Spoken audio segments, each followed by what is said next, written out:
Hola, hola gente oyente, sean bienvenidos a este video en donde conoceremos 15 curiosidades del especial de Phineas y Ferb Misión Marvel.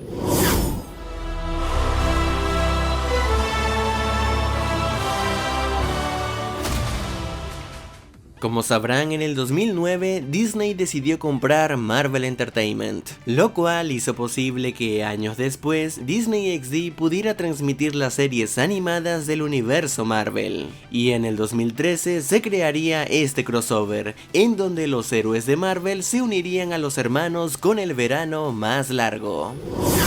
En el tema de apertura, Spider-Man parodia la típica frase de Candace, solo que como Spider-Man no tiene a su madre presente, él los acusa es con la tía May. ¡Tía May! ¡Phineas y Ferb tienen invitados!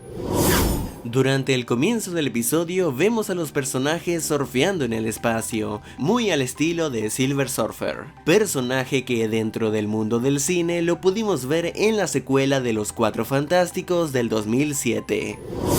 Por supuesto, esto no puede ser considerado como un especial de Marvel sin el cameo de Stan Lee. En esta ocasión se presenta como un vendedor de hot dogs, y su puesto lleva la palabra Excelsior, el cual era su eslogan. Excelsior.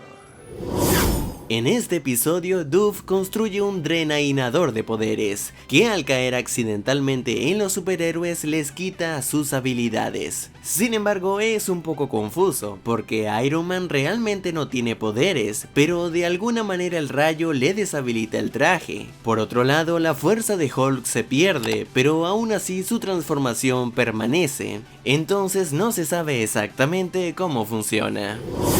Para que encajara con el estilo de animación de Phineas y Ferb, las cabezas de los personajes de Marvel se agrandaron ligeramente, y de esa manera se sintieran un poco más conectados dentro de este universo. Aunque todavía se pueden notar algunas diferencias, como que por ejemplo los personajes de Marvel al tener un diseño más realista, estos tienen 5 dedos en cada mano, mientras que los demás solo tienen 4. En este especial el Capitán América no aparece, pero de alguna manera se le hace referencia cuando Cráneo Rojo se refiere a Perry como un super soldado. Y lo destruyó mi enemigo Perry el ornitorrinco. ¿Perry el ornitorrinco? ¿Es un ornitorrinco super soldado? No. Seguidamente, Venom hace referencia al origen del Hombre Araña. Lo mordió un ornitorrinco radioactivo. Y luego cuando Cráneo Rojo se molesta con Duff, se hace referencia a Ghost Rider. ¿Tu cabeza va a cubrirse de llamas o te confundí con alguien? A mitad del episodio, Phineas y Ferb logran restablecer las habilidades de los héroes, pero a causa de Candace los poderes se mezclan.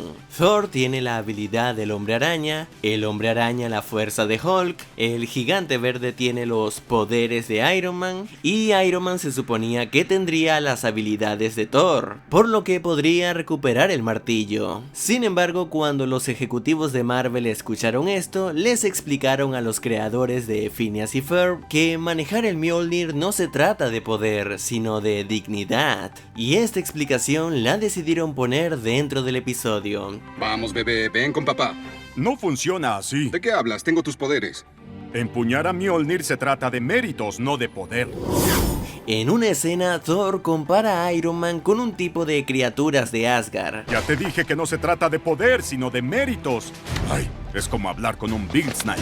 Estas criaturas también las llegó a mencionar Thor en la cinta de Los Vengadores. Fingimos en Asgard que somos más avanzados, pero solo venimos a pelear igual que un Bill Snipe. Cuando Perry llega a salvar a los héroes, estos se preguntan quién será este misterioso animal enmascarado, a lo que Spider-Man sugiere que se trata de Howard el Pato. ¿Creen que era Jaguar del Pato? El tiempo es valioso, hay que... No era Howard el Pato. Personaje que recientemente ha tenido cameos en las películas de Guardianes de la Galaxia. Este es uno de los pocos episodios en donde vemos a Phineas molesto, a lo que Buford dice lo siguiente. Siempre le dije que no molestara a Phineas. A nadie le gusta verlo molesto. Esto hace referencia a la frase popular de Bruce Banner que decía constantemente en la serie de Hulk de los años 70. Don't make me angry. You wouldn't like me when I'm angry.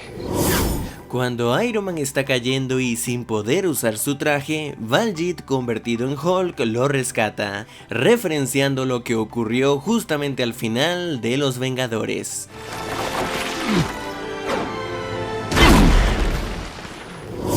Al final, los héroes logran recuperar sus respectivos poderes, y claro, no podía faltar una referencia a la famosa toma giratoria de Los Vengadores.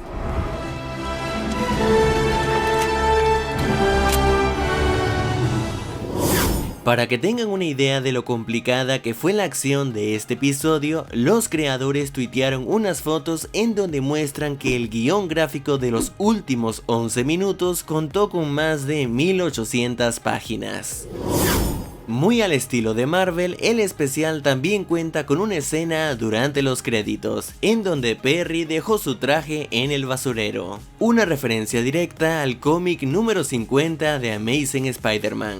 Y este homenaje se le hizo también en la queridísima Spider-Man 2 del 2004.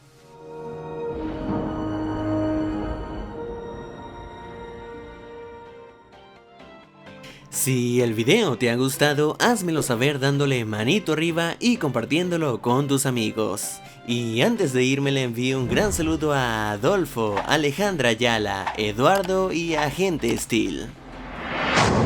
Y bueno, esto es todo y muchas gracias por haber llegado hasta aquí y espero te haya gustado. Hasta luego.